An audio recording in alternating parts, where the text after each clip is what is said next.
Le principe de ces vidéos découvertes est de présenter à chaque fois 5 jeux qui ne sont pas du tout ou très peu connus en France et qui pourtant selon moi mériteraient qu'on s'y intéresse. S'ils ne sont pas encore très connus en France, c'est pour la plupart du temps en tout cas parce qu'ils n'ont pas eu d'édition française. Pas au moment où je ferai les vidéos en tout cas. Donc j'espère que pour la plupart les éditions françaises arriveront un jour, parce que les jeux sont, vous verrez, souvent un peu intéressants quand même. Parfois ce seront aussi des jeux qui seront sortis en français mais qui n'ont pas eu beaucoup de visibilité, ou en tout cas dont on n'a pas beaucoup parlé, de mon point de vue, et qui encore une fois méritent le coup d'œil. Sachez que la plupart des jeux que je vais présenter qui ne sont pas encore sortis en français seront quand même tout à fait jouables en français, car il n'y aura que très peu de texte sur le matériel.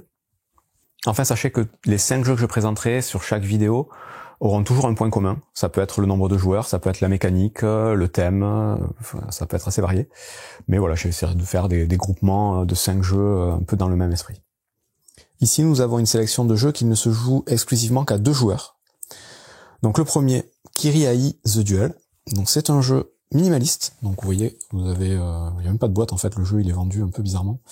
Un petit truc dans lequel vous allez pouvoir ranger les cartes. Donc les cartes je les ai déjà sorties bien évidemment. Elles sont ici. Donc les cartes elles sont un peu abstraites quand on les voit comme ça, on se dit voilà, qu'est-ce que c'est que ce jeu, c'est un peu bizarre. Donc c'est un jeu de duel hein, comme je vous ai dit. Ceci c'est la carte de départ dans laquelle le joueur rouge va positionner son samouraï ici, le joueur bleu va positionner son samouraï ici. Vous remarquerez que sur les cartes samouraï vous avez 2 positions, position avec épée haute, position avec épée basse, ça va avoir une importance. Et ensuite chaque joueur va avoir une main de cartes avec différentes attaques possibles en fonction de la position de son samouraï par rapport à son adversaire. Et il y a à chaque fois 3 cartes attaques spéciales qui vont être mises en jeu. Enfin, il y en a 2 qui seront distribuées, une à chaque joueur, et l'autre sera mise de côté.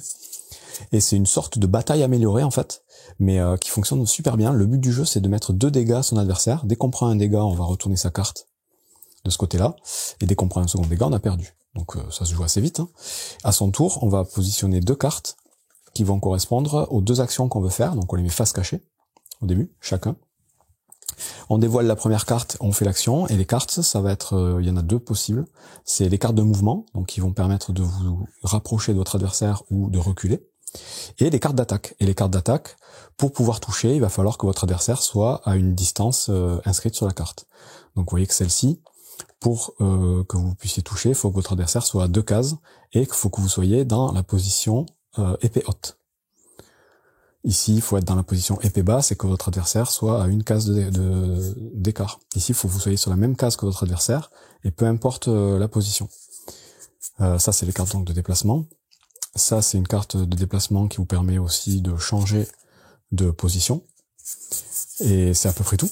Donc, bon, les cartes spéciales, je vous les détaille pas, mais bon, c'est des attaques un peu différentes. Donc très simple, très minimaliste, mais plutôt efficace dans son genre. Un bon petit jeu de duel, revisite de la bataille, on va dire, bien amélioré. Le deuxième jeu, c'est Sail. Donc Sail, c'est à partir de 11 ans, pour des parties d'environ 20 minutes. Et là, on est dans du jeu de pli pour 2 joueurs.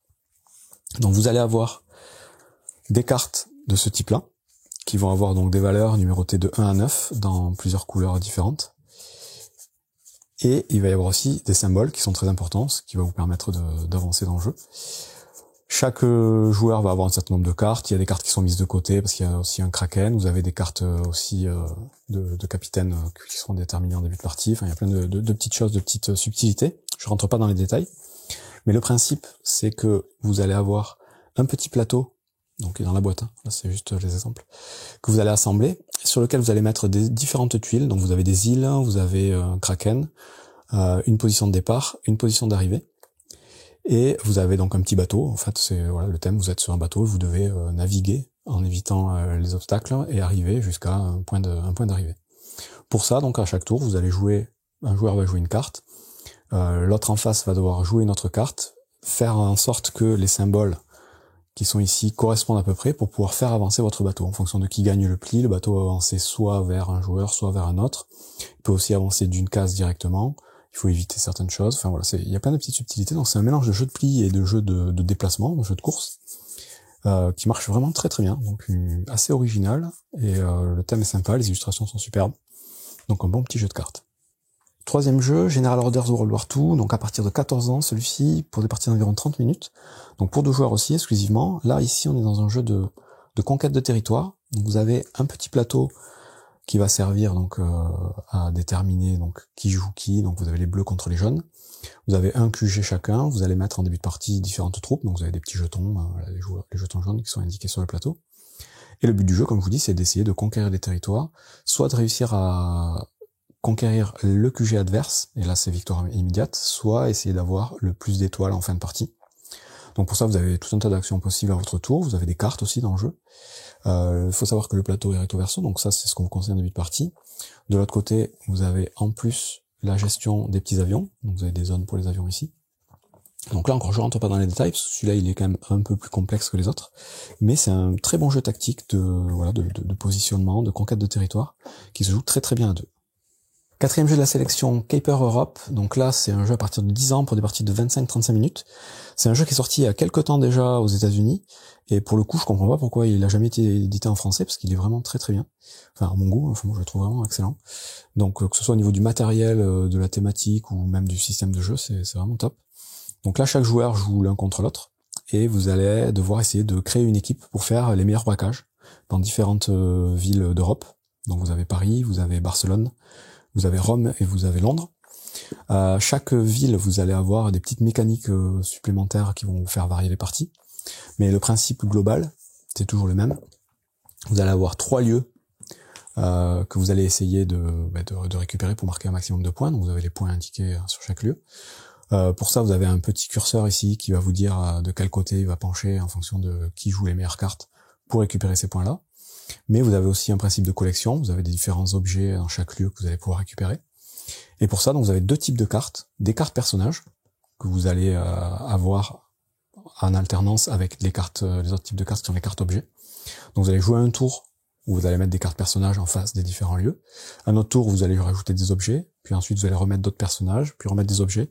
Et donc à tour de rôle, comme ça, vous allez essayer de récupérer les meilleures combinaisons de cartes dans les différents lieux pour essayer d'avoir le plus de points.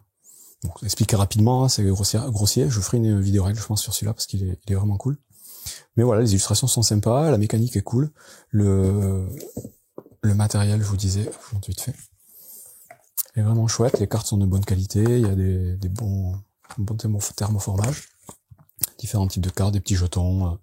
Vraiment, super jeu à deux, qui n'a pas beaucoup de texte non plus, donc qui est tout à fait jouable en l'état, même pour ceux qui ne parlent pas bien anglais. Mais je comprends pas pourquoi il n'est pas sorti en français. Caper Europe.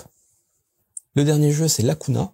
Lacuna, ça se joue à partir de 8 ans pour des parties d'environ 10 minutes, un petit peu plus. Donc pour le coup, c'est un peu compliqué à ranger dans sa ludothèque. La forme de la boîte, cylindrique, donc assez original, et le jeu est lui-même très original. Donc c'est un jeu abstrait, complètement abstrait, donc chacun joue l'un contre l'autre. Vous allez avoir dans la boîte des petites fleurs de ce type-là. Donc ouais, des jetons plutôt sympas. La boîte va vous servir à faire la mise en place. Vous avez aussi un tapis de jeu.